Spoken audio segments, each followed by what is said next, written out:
Hi, I'm Rachel O'Grady. Welcome to a special edition of Conversations from the Clinic.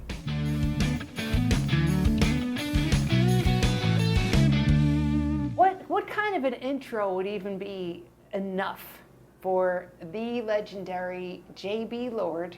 Before we get into all of your injuries, let's just talk a little bit about your career and some of the highlights. I was born and raised in Valentine, Nebraska on a ranch, and all I ever wanted to do was rope and bulldog, and it kind of went from there. And how did you decide I want to be a bulldogger? I want to get into all this? my dad, he worked all 5 events in rodeo. He taught me a lot about the steer wrestling. He was really good at that.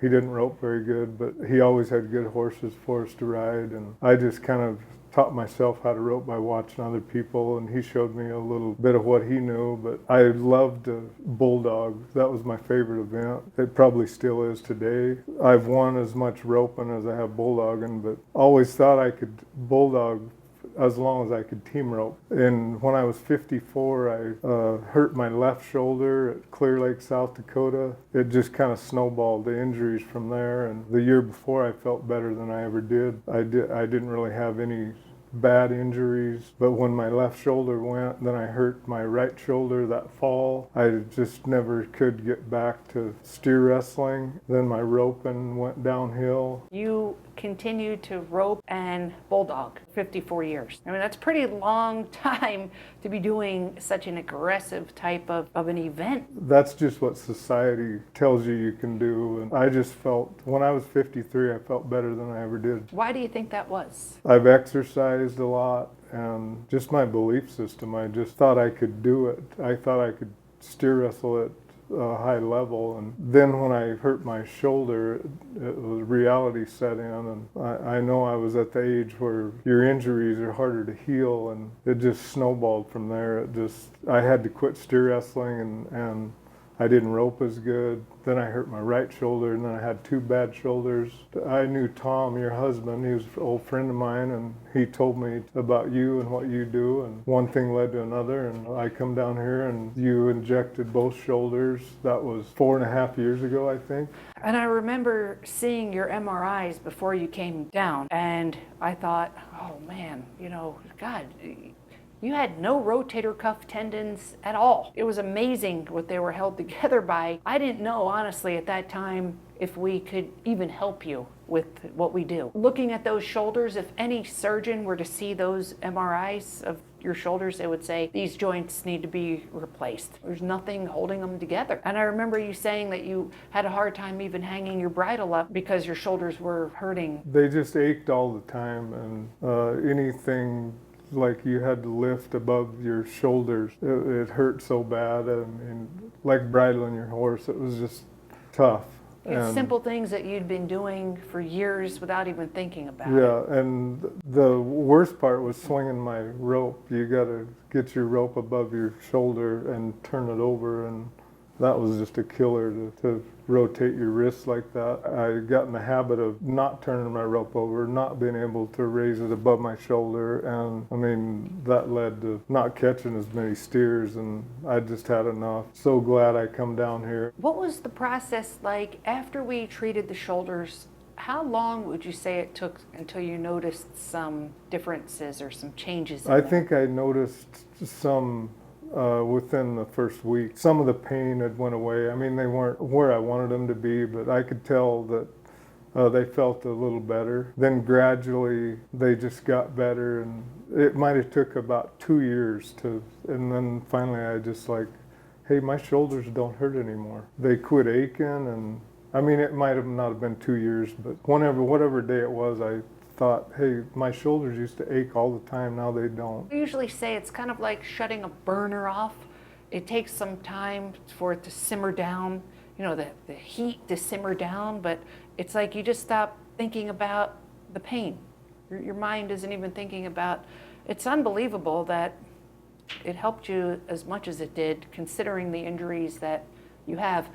You're also very big on exercise, and you're physically fit. You put an emphasis on your physical fitness. That was the one thing that was kind of depressing about being in pain all the time, and I didn't feel like working out, and I couldn't do any upper body weights because it was too painful, and I tried to anyway, and I mean, it just basically steals your energy if you're in pain. And You don't have the same enthusiasm for what you do and even just day-to-day life, especially somebody like you whose life revolves around physical activity, yeah, competing. Do you still get the same thrill out of competing that you did back, in the early days? I think I get more thrill out of it because, I mean, we all know you're only allowed so much time, and you get a certain age and you can see we're all running out of time. So I think winning something now means as much or more than it ever did. I'm just thankful that I still get to do what I enjoy, and I'm healthy enough to do it. And I mean, I don't ride as good as I used to. That's why I'm here today, because my hips are both sore, especially my left one, and I think it's infecting my riding. And Yeah, it definitely does. like I feel like I can rope as good as I ever did, or maybe better, because my shoulders are better. But now my hips are bad, and I don't feel like I can ride as good as I used to. So. Well, we're going to fix all that up for you. That's the frustrating part. Everything feels like it's raring to go, but then the mechanical parts of our body wear out, and it starts to really create an impact on us emotionally and mentally. It's like you feel like you're ready to do it, you feel strong in every way, but your hip hurts. Honestly, that's why we exist, is to help patients just like you. Everybody's active. They want to keep going. They're there mentally sharp. Their will is strong, but they're broken down.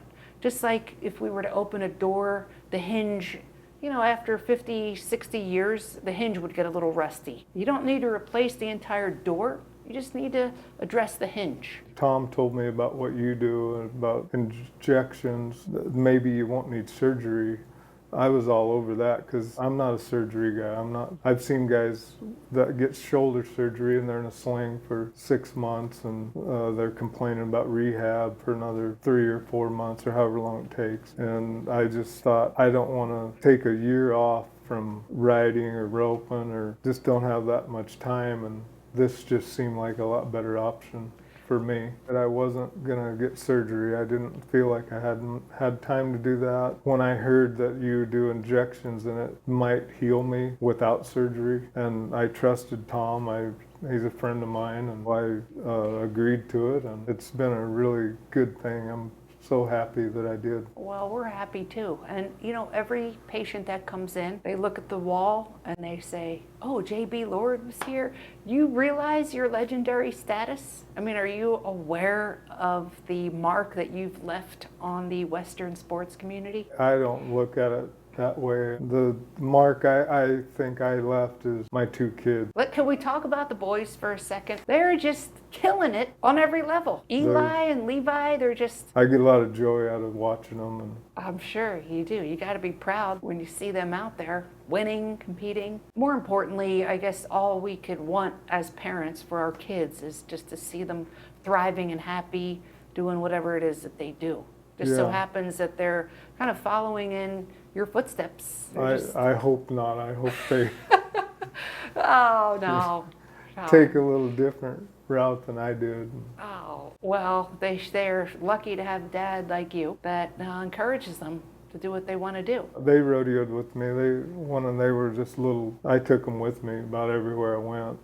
They seen me lose. They seen me get mad. They seen me happy when I win. And I don't think I was a great role model. I think they learned from watching my mistakes. If that's what it took, I'm happy for them, because I've made more mistakes than anybody that I know. Oh, well, parents, I'm a parent. I feel like that on a regular basis. I don't think that there's a handbook for doing it right, but we just do it the best that we know how to do it.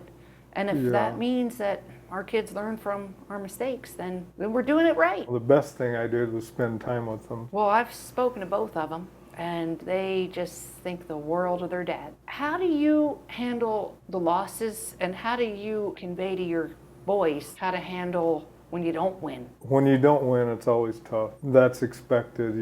Everybody knows you're not going to win every time, and you're going to make mistakes. If you just do the best you can and try to cut down on the elementary mistakes, just be happy. I used to tell Levi, when he was little, if he'd get up and it was raining, and oh, we can't rope, we can't do this, we can't do that. He was always, I mean, if the sun was shining and it was nice and he could go rope, everything was good. But if it was raining, or if he went to a roping and did bad, and I kind of tried to tell my kids that whenever things were looking bad, like, guess what we get to do today? We get to go rope. I mean, how many people would love to be able to do what we get to do? That's how I look at exercising. I'm like, how many people would love to be able to go exercise, go run, or go do weights? Yeah. But they can't. I know that firsthand. And so I get to go work out. I don't have to. I get to. But the things that are the simplest things that we just fail to appreciate. You know, we get so consumed with things that aren't working, or, you know, the mundane day-to-day. We fail to appreciate all that we do have and are able to do. And until our health is jeopardized and we can't, sometimes that's what it takes to shift the perspective. It shouldn't have to, but it does for a lot of us. Understanding the things that we can do and appreciating all that we have just naturally, it's a good reminder for us to think about. Not just thinking about what we're not able to do, or what we didn't win, or the fact that we're just able to get out of bed in the morning and put our boots on. In your case, climb into the saddle and go out there and rope. That's like winning already for a lot of people. That goes back to your question, how do you handle losing? That pretty well puts it in perspective. I get to go compete. My kids get to compete. A lot of people don't get to. So it's about being thankful in a time of frustration and mistakes, and it's not that big of a deal. Good way to There's put a it. lot bigger things than that.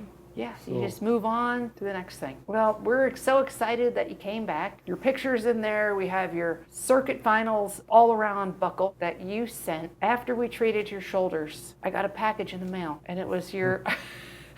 That meant more than anything I've ever received in my life. I said to Tom, look at this. J.B. Lord sent me his all-around buckle as a thank you. And do you remember what you said?